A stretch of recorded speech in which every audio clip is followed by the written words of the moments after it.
La bataille finale entre Sung Jinwoo et Beru est officiellement engagée. Face à Beru, qui a absorbé toute la puissance de Go Gunne, Sung Jinwoo pourra-t-il vraiment le vaincre?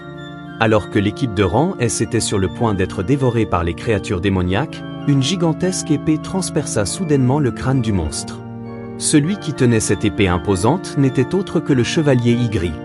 Les chevaliers accompagnent généralement les rois, cet homme était venu sauver la situation. Sung Jinwoo invoqua immédiatement Aeron, lui ordonnant d'utiliser sa compétence de provocation de groupe, attirant ainsi la haine de tous les soldats fourmis environnants. Ensuite, il dégaina la dague obtenue après avoir vaincu le roi démon Baran et se jeta seul au milieu de l'ennemi, engageant un combat au corps à corps. Pendant ce temps, Tusk apparut devant l'équipe et libéra un bouclier protecteur pour les défendre contre les attaques des fourmis. Ma Dongwook, sous le choc, ne comprenait pas qui était en train de combattre les fourmis. En revanche, Baekhyuno savait très bien de quoi il s'agissait, car il avait déjà vu ces soldats d'ombre lors de la cérémonie d'éveil. Il était convaincu que cette fois, Sung Jinwoo réussirait à sauver tout le monde. Face à l'armée d'ombre, les soldats fourmis n'étaient absolument pas de taille.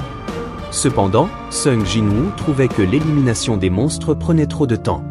Il regarda les cadavres de fourmis éparpillés sur le sol, se redressa. L'instant suivant, les fourmis mortes se relevèrent, transformées en soldats d'ombre, et engagèrent un combat à mort contre leurs anciens alliés. Toute cette scène fut retransmise en direct. Alors que le peuple de Corée du Sud, désespéré après la mort des chasseurs de rang S, était abattu, un nouvel espoir naquit dans leurs yeux. À cet instant, le destin de tout le pays était lié à Sung Jinwoo.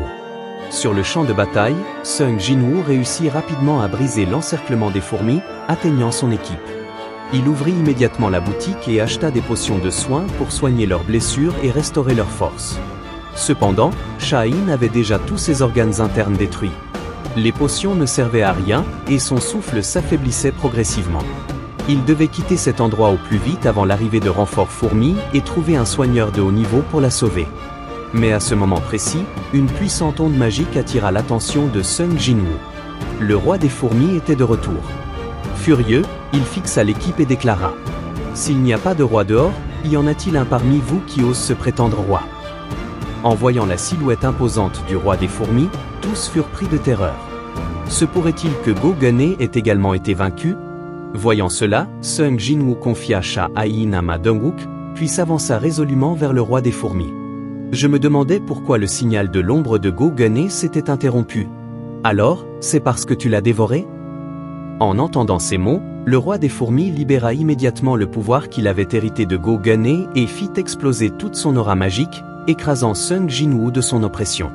Cependant, sous cette pression écrasante, Sung Jinwoo ne bougea pas d'un millimètre, laissant même apparaître un léger sourire au coin des lèvres. Dans le même temps, le président de l'Association des chasseurs des États-Unis, ayant appris la défaite de Go Gunne, ordonna immédiatement à ses subordonnés de localiser le roi des fourmis. Son assistant répondit aussitôt. Le roi des fourmis vient de réapparaître dans la caverne de la reine des fourmis. En entendant cela, le président frappa la table avec colère. Cela signifie que les chasseurs de Corée du Sud sont encore en vie. Mais son assistant fit une nouvelle découverte. À l'instant, une autre source d'énergie magique, équivalente à celle du roi des fourmis, vient d'apparaître dans le nid. Le président, pris d'un frisson d'excitation, ordonna immédiatement d'ouvrir la retransmission en direct de Corée du Sud.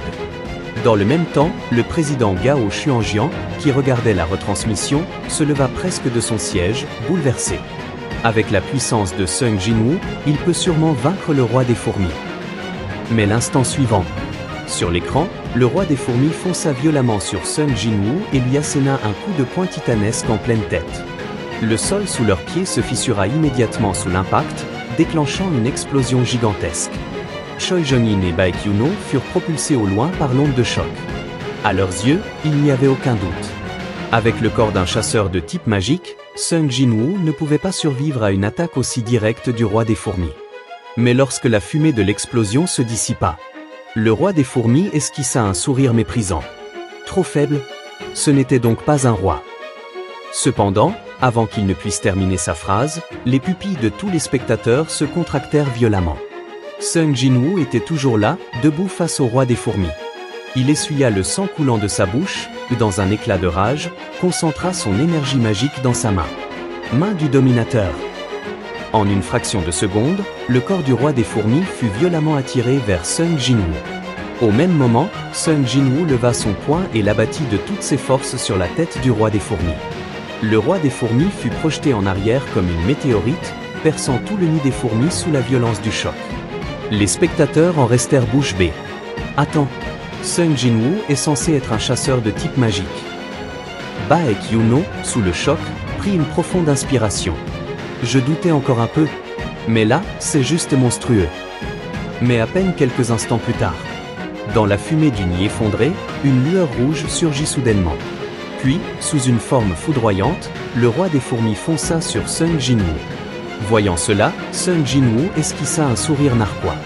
Alors, tu peux encaisser autant de coups grâce à ton exosquelette, hein? C'est agaçant.